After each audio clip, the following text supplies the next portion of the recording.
Assalamualaikum warahmatullahi wabarakatuh. Kembali lagi ya ke channelnya Izan Tutor ya. Jadi kali ini saya akan membahas channel yang gagal monetisasi ya. Jadi saya akan membahas channel yang gagal dimonetisasi ya.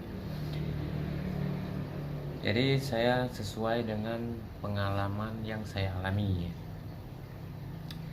Jadi buat teman-teman khususnya pemula ya, harus tahu pada saat kita merekam video.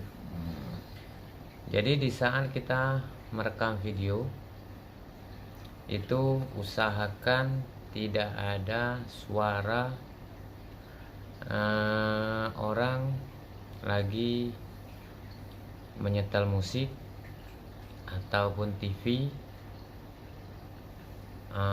atau video yang sifatnya online ya. Jadi seperti televisi, seperti orang lagi lihat TikTok, orang lagi menyetel musik. Jadi walaupun suaranya kecil, kalau terdengar itu bisa terdeteksi oleh YouTube ya. Jadi di saat kita upload video itu seperti biasa, tidak ada pemberitahuan, aman-aman saja saat kita upload ya.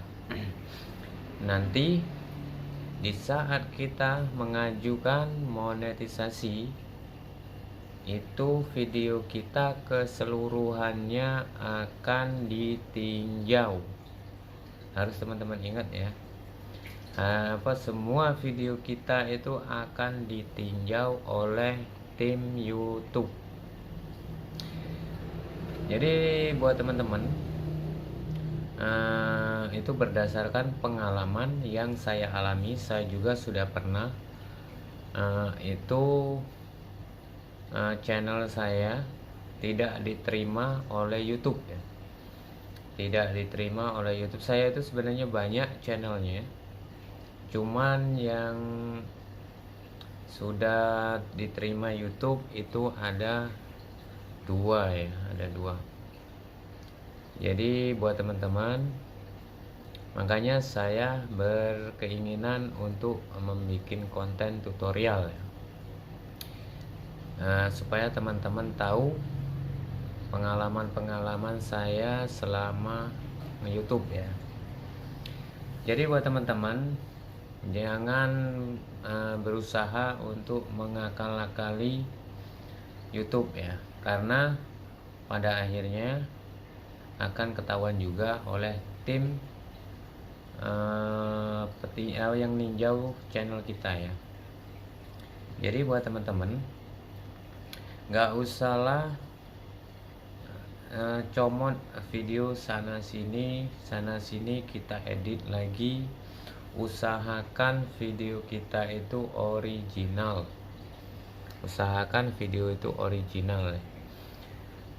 Kebanyakan gagal monet itu yang sering terjadi re-upload atau konten berulang ya. Jadi re-upload itu dengan konten berulang itu berbeda ya. Re-upload itu upload ulang. Konten berulang itu adalah konten yang videonya hampir mirip gitu ya. Jadi videonya itu hampir mirip dengan apa yang kita bikin sebelumnya. Jadi usahakan membuat konten itu jangan lokasinya sama, dengan suara yang hampir sama. Itu akan dikoreksi YouTube konten berulang. Konten berulang itu jadi bukan karena kita upload ulang ya. Konten berulang itu di dalam video itu isinya hampir sama. Itu akan dibaca YouTube itu konten berulang.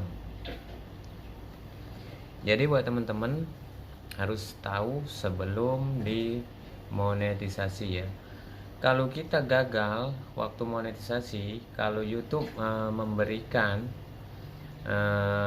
video mana yang gagal itu masih enak, masih bisa kita untuk perbaiki ya. Seumpama video ini melakukan pelanggaran gitu ya, masih bisa untuk kita hapus atau kita edit ya. Jadi usahakan video itu walaupun jelek, walaupun bagaimana, itu usahakan video kita sendiri ya, nggak usah comot dari media lain, karena nanti takutnya waktu peninjauan YouTube, waktu monetisasi itu, karena yang meninjau itu tim ya, tim dari YouTube itu sendiri. Nanti daripada teman-teman capek-capek bikin konten, nggak taunya konten re-upload atau konten berulang ya. Jadi teman-teman harus tahu itu. Begitupun teman-teman membuat konten yang mengambil sound ya. Soundnya itu kan jangan teman-teman download dari Google ya. Di situ kan banyak untuk soundnya itu kan. Di situ no copyright ya, no copyright. Tapi setelah kita pakai itu akan terkena hak cipta gitu ya. Jadi buat teman-teman untuk menggunakan sound itu yang disarankan oleh YouTube itu adalah di YouTube Studio, itu memang sudah disediakan oleh YouTube ya. Sudah disediakan, itu bebas pakai ya. Terserah kita mau pilih, itu bebas pakai ya di YouTube Studio. Cuman kalau kita hasil download itu kebanyakan, itu pengalaman saya, itu kebanyakan terkena copyright atau hak cipta ya. Nah itu bisa mempengaruhi di saat kita monetisasi ya.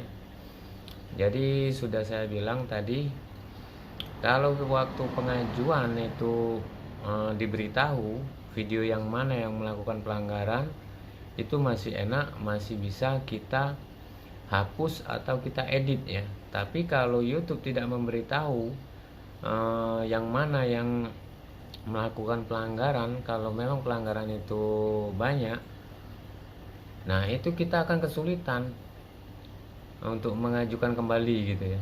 Untuk mengajukan kembali itu akan susah. Jadi buat teman-teman khususnya pemula ya, itu harus tahu ya. Jadi usahakan video itu real, punya kita sendiri. Jangan coba-coba untuk comot sana comot sini. Walaupun sedikit terkadang masih kedetek oleh YouTube ya. Jadi usahakan video itu memang real video, bikinan sendiri, walaupun jelek itu karya sendiri ya.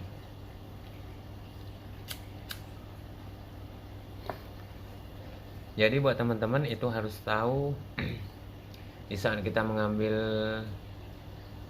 video itu hati-hati, apalagi suara televisi ya. Untuk suara televisi itu walaupun terdengar kecil, itu akan terkena klaim oleh YouTube ya.